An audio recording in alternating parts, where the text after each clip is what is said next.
بسم اللہ الرحمن الرحیم لا حول ولا قوة الا باللہ العلی العظیم اعوذ باللہ من الشیطان اللعین الرجیم بسم اللہ الرحمن الرحیم الحمد للہ رب العالمین حسبنا اللہ ونعم الوکیل نعم المولا ونعم النصیر والصلاة والسلام والتحیۃ والإکرام علی نبی الأمی المکی المدنی القرشی البطحی الابتحی التہامی السید البہی والسراج المضیء الکوکب الدری صاحب الوقار والسکینہ المدفون بأرض مدینہ العبد المؤید والرسول الممجد المصطفى الامجد سیدنا و مولانا ابی القاسم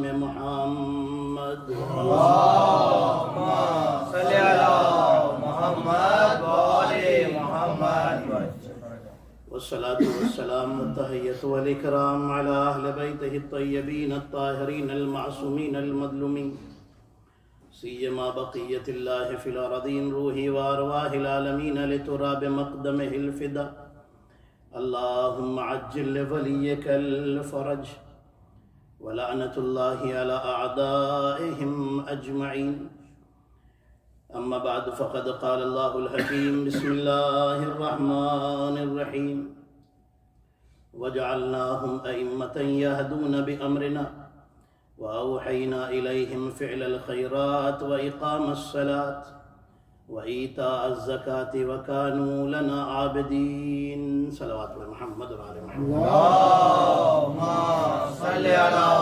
محمد وآل محمد ہمارے اور آپ کے درمیان جو گفتگو چل رہی ہے الحمدللہ بفضل الہی و بتصدق محمد اور آل محمد علیہ السلام اس کا موضوع ہادی اور ہدایت. آج اس کا یہ آخری سلسلہ ہے، آخری گفتگو ہے. عام طور پر یہ جو 11 محرم کی مجلس ہوتی ہے اس میں تعداد کم ہی ہو جاتی ہے، لیکن ایک بات یاد رکھیے گا کہ لوگ کم ہوتے ہیں، فرشتے کم نہیں ہوتے ہیں. ماشاءاللہ. اس فرش اعضاء پر آپ سے زیادہ فرشتے آتے ہیں، آپ سے زیادہ سکان سماوات آتے ہیں اور آ کر کے اس ذکر کو سنتے ہیں. بڑا فرق ہے ہم میں اور ان میں. ہم میں ضرورت پڑی بیچ میں اٹھ کے جایا بھی کرتے ہیں، کبھی پانی پینے چلے گئے، کبھی کسی اور کام سے چلے گئے، کبھی بھوک لگی تو چلے گئے. لیکن فرشتوں کو بھوک نہیں لگتی، وہ نہیں جاتے. کیوں؟ جنہیں فاطمہ کے دروازے سے روٹیاں مل چکی ہوں. صلوات پڑھے محمد اور آل محمد پر. اللهم صل على محمد وآل محمد. خیر، میں تعداد دیکھ کر کے مجلس نہیں پڑھتا ہوں، میں استعداد دیکھ کے مجلس پڑھتا ہوں.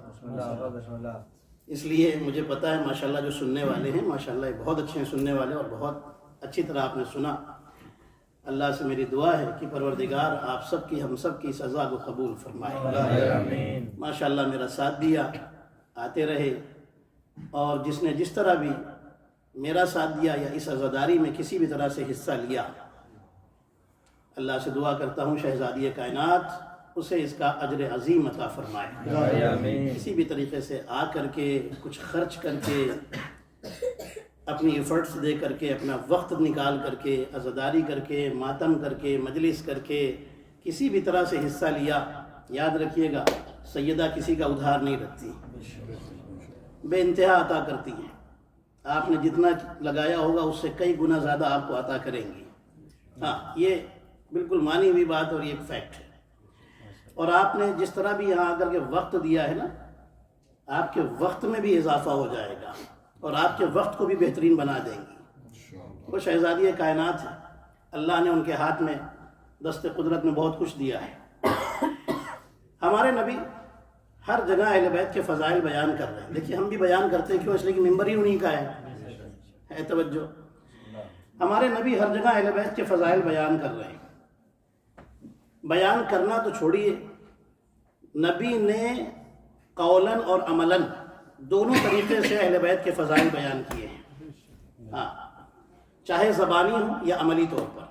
کاندھے پر اہل بیت کو اٹھا رہے ہیں، احترام میں ان کے اٹھ رہے ہیں، توجہ رکھیے گا، ہاتھوں پر انہیں اٹھا رہے ہیں، پیٹھ پر انہیں بٹھا رہے ہیں۔ میں نے کہا یا رسول اللہ، صحابی بھی تو ہیں، مسلمان بھی تو ہیں، یا رسول اللہ انہیں بھی تو کاندھے پر اٹھائیے، انہیں بھی تو ہاتھوں پر اٹھائیے، ان کے احترام میں بھی تو اٹھ کر کھڑے ہوئیے۔ رسول کہیں گے میں آج ہی فیصلہ کر رہا ہوں اپنی زندگی میں کہ دیکھ لو، ہدایت لینے والے اور ہوتے ہیں، ہدایت دینے والے اور ہوتے ہیں، جنت میں جانے والے اور ہوتے ہیں، جنت میں لے جانے والے اور ہوتے ہیں، راستے پر چلنے والے اور ہوتے ہیں، راستے پر چلانے والے اور ہوتے ہیں، یاد کر کے حفظ کر کے قرآن پڑھنے والے اور ہوتے ہیں، نوکے نیزہ پر قرآن پڑھنے والے اور ہوتے ہیں، غار میں رونے والے اور، یہ آپ کے مزاج کا جملہ کہہ دوں، غار میں رونے والے اور ہوتے ہیں، تلواروں میں چین سے سونے والے اور ہوتے ہیں۔ صلوات پڑھیں نا محمد اور آل محمد پر۔ رسول نے فرق بتایا ہے، ہاں یہ کیا ہو رہا ہے، رسول فرق بتا رہے ہیں کہ دیکھو یہ اور ہیں وہ اور ہیں، جانے والے جنت میں اور ہیں۔ رسول بتا رہے ہیں کہ دیکھو ایمان لا کر مومن بننے والے اور ہوتے ہیں، توجہ ہے، کل ایمان بننے والے اور ہوتے ہیں، متقی ہونے والے اور ہوتے ہیں، امام المتقین اور ہوتے ہیں۔ توجہ عزیزان محترم، اچھا کام کیا ہے اہل بیت؟ کام کیا ہے؟ ہدایت کرنا۔ نبیوں کا کام بھی ہدایت کرنا، رسولوں کا کام بھی ہدایت کرنا، اللہ کی طرف لانا، لیکن اللہ سے پہلے انسان کو یہ بتانا کہ تو خود کیا ہے۔ توجہ رکھیے گا، مولا امیر المومنین کا جملہ آپ کے ذہنوں میں ہوگا، من عرف نفسہ فقد عرف ربہ، جس نے خود کو پہچان لیا اس نے اپنے رب کو پہچان لیا۔ توجہ رکھیے گا، میں اسی طرح پڑھوں گا جیسے پڑھتا ہوا آیا ہوں، آپ یہ نہ سوچیے کہ لوگ تو میں ماشاءاللہ لوگ ہیں الحمدللہ، سننے والے تو ہی ہیں الحمدللہ۔ امیر المومنین نے یہی بتایا ہے، خود کو پہچانو، رب خود سمجھ میں آ جائے گا۔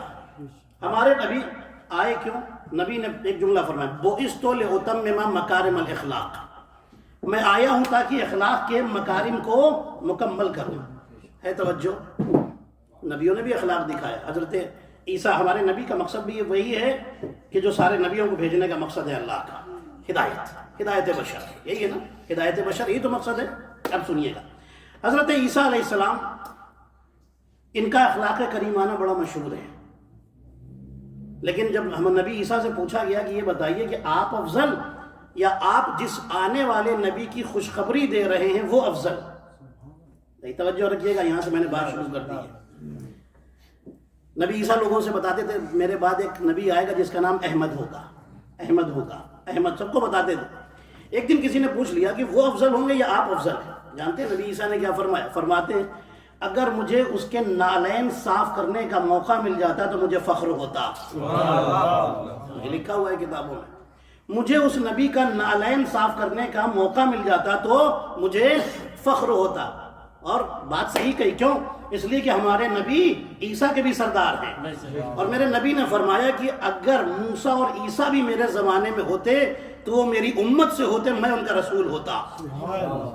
یہ ہمارے نبی کے فضائل ہیں عزیزان محترم۔ حضرت عیسیٰ علیہ السلام بڑے عظیم نبی ہیں۔ اب سنیے گا میسج ایک، اور اس کے بعد میں فضائل کی طرف چلا جاؤں گا، سنیے گا توجہ کے ساتھ۔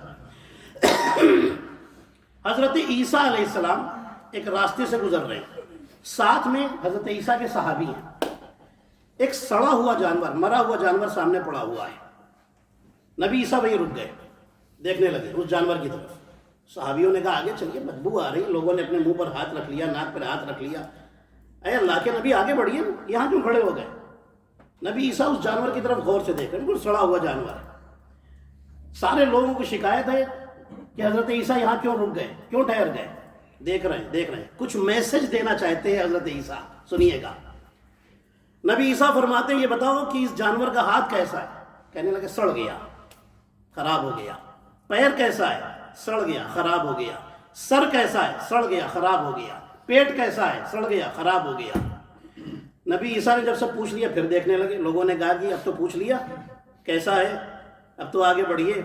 فرماتے ہیں کہ یہ بتاؤ کہ اس کا دانت کیسا ہے؟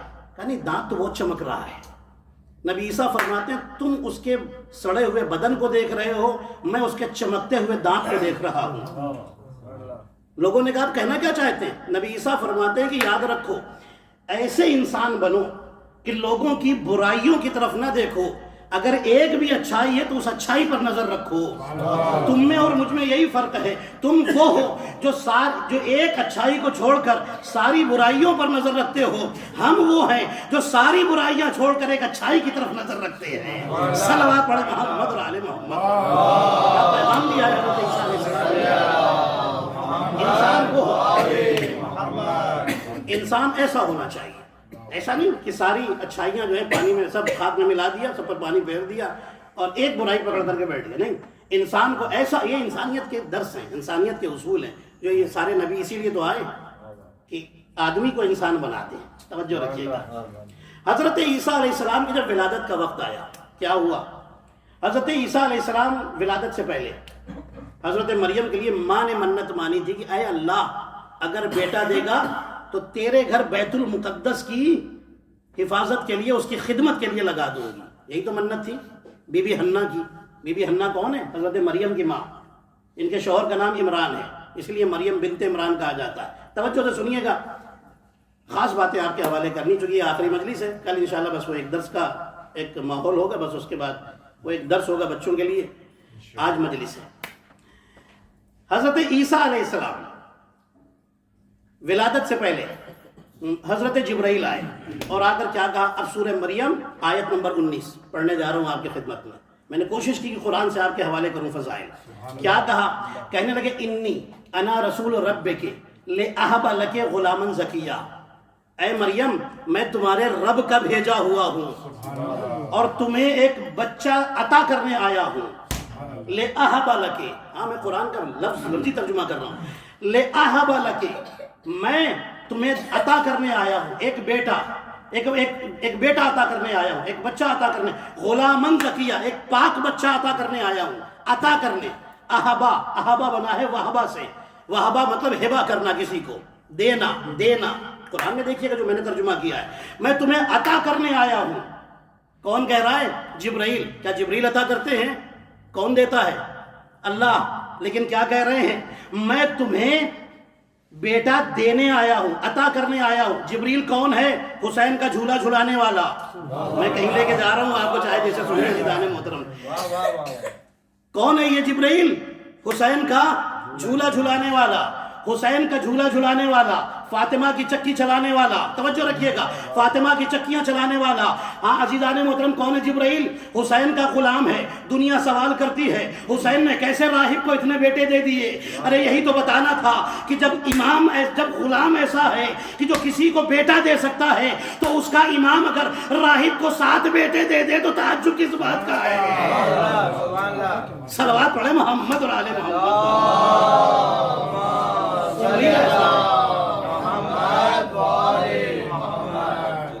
اچھا کیا ہوا؟ اللہ کا حکم آیا، مریم میرے گھر سے نکلو۔ کہاں رہ رہی تھی؟ بیت المقدس میں، اللہ کے گھر میں۔ ٹھیک ہے، اللہ نے کیا کہا؟ نکلو میرے گھر سے، چھوڑو میرا گھر، چھوڑو میرا گھر، جاؤ۔ ولادت یہ عبادت خانہ ہے، ولادت خانہ نہیں، یہی تو کہا تھا نا، سنتے ہیں آپ؟ نکلو۔ کب سے رہ رہی ہیں مریم یہاں پر؟ اللہ کے گھر میں بچپن سے رہ رہی ہیں۔ حضرت زکریا نے حجرہ بنا دیا تھا کہ اس میں بیٹھ کر کے آپ عبادت کریں۔ توجہ رکھیے گا، بیٹھیں عبادت کریں۔ یہاں پر حضرت زکریا نے حجرہ بنا دیا بیت المقدس کے اندر، وہاں پر بڑے بڑے عالم اور بڑے بڑے عبادت گزار بھی عبادت کرتے تھے، لیکن بی بی مریم کا حجرہ الگ تھا۔ توجہ رکھیے گا، حضرت مریم ایک دن حضرت زکریا آئے، جیسے ہی آئے اندر کیا دیکھا کہ مریم کے سامنے کھانا رکھا ہوا ہے، فریش کھانا، بہترین خوشبو نکل رہی۔ حضرت زکریا نے پوچھا یہ کھانا کہاں سے آیا؟ کہنے لگی جنت سے آیا ہے، میں خدا کی عبادت کرتی ہوں۔ جب جناب زکریا کہیں جاتے تھے تو باہر سے تالا لگا کے جاتے تھے، میں تو گیا تھا تالا لگا کر، یہ کھانا کہاں سے آ گیا؟ کہتی ہیں کہ اللہ نے بھیجا ہے۔ نہیں، توجہ رکھیے گا عزیزان محترم، مریم کے لیے جنت سے کھانا آتا ہے۔ ہاں ہاں نہیں، آپ نے غور نہیں کیا پروردگار کیوں بھیج رہا ہے؟ دنیا تو آج بھی حیران ہے فاطمہ کے کمال پر۔ اللہ نے کہا میں یہی تو بتانا چاہتا ہوں، جو ایک معصوم کی ماں ہے اس کے لیے جنت سے کھانا آتا ہے، جو 11 معصوموں کی ماں ہے اس کی روٹیاں یہاں سے جنت میں جاتی ہے۔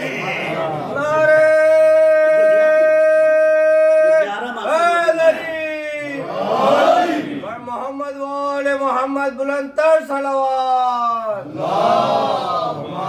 خدا نے کہا مریم چھوڑو میرا گھر، یہ زچا خانہ نہیں عبادت خانہ ہے، چھوڑو میرا گھر۔ 2 مائیں ہم نے دیکھی، ایک ماں ہے مریم اور ایک ماں ہے فاطمہ بنت اسد۔ اب جو جملہ کہنے جا رہا ہوں آپ چاہے جیسے اس کی قدر کریں۔ ایک ماں ہے مریم اور دوسری ماں ہے فاطمہ بنت اسد۔ ایک وہ ہے جو زندگی بھر خدا کے گھر میں رہی، دوسری وہ ہے جو زندگی بھر اپنے گھر میں رہی۔ جو خدا کے گھر میں تھی اسے باہر بھیج دیا، جو اپنے گھر میں رہتی تھی اسے اللہ نے اپنے گھر بلا لیا۔ کیا سمجھا عزیزان محترم؟ دونوں کے شہزادوں کی ولادت کے وقت ایک کے ساتھ انداز اللہ کا الگ ہے، میرا گھر چھوڑ کے باہر جاؤ، اور جو اپنے گھر میں رہتی ہے اسے بلایا ولادت کے وقت میرے گھر میں آؤ۔ میں نے کہا معبود یہ ماجرا کیا ہے؟ دیکھیے میں وہ بچکانا چیزیں تو پڑھوں گا نہیں، ظاہر سی بات ہے آپ کا لیول بلند ہے، آپ کی سماعتیں بلند ہے، ماشاءاللہ معیار بلند ہے، تو ظاہر سی بات ہے کہ باتیں تھوڑا سا گہرائی میں جا کر کے بھی ہوں گی، لیکن سنیے گا آپ کی جذبہ ایمانی انشاءاللہ بلندی پر جائے گا۔ ان سے کہا کہ باہر جاؤ، جو اللہ کے گھر میں رہ رہی تھی اتنے سالوں سے، اور جو اپنے گھر میں تھی انہیں اللہ نے اپنے گھر میں کعبے میں بلا لیا۔ پروردگار یہ کیوں کیا؟ اللہ نے کہا اصل میں بات یہ ہے کہ میں علی کی ولادت کی فضیلت میں دوسرے کو شریک نہیں کر سکتا۔ علی کی ولادت کی فضیلت میں کسی دوسرے کو شریک نہیں کر سکتا۔ آج اگر عیسیٰ یہاں پیدا ہو گئے تو یہ ہے میرا گھر، دنیا کہے گی کعبے میں پیدا ہونا علی کا کون سا کمال ہے، عیسیٰ بھی تو پیدا ہوئے ہیں۔ اللہ نے کہا میں کسی کو شریک نہیں کروں گا۔ دنیا کو اللہ نے بتا دیا کہ جب عیسیٰ جیسا نبی علی کی ولادت کی فضیلت میں شریک نہیں ہوتا تو کوئی ایرا غیرہ علی کی ولایت اور خلافت میں کہاں شریک ہو جائے گا؟ اتنا بڑا نبی، اتنا بڑا نبی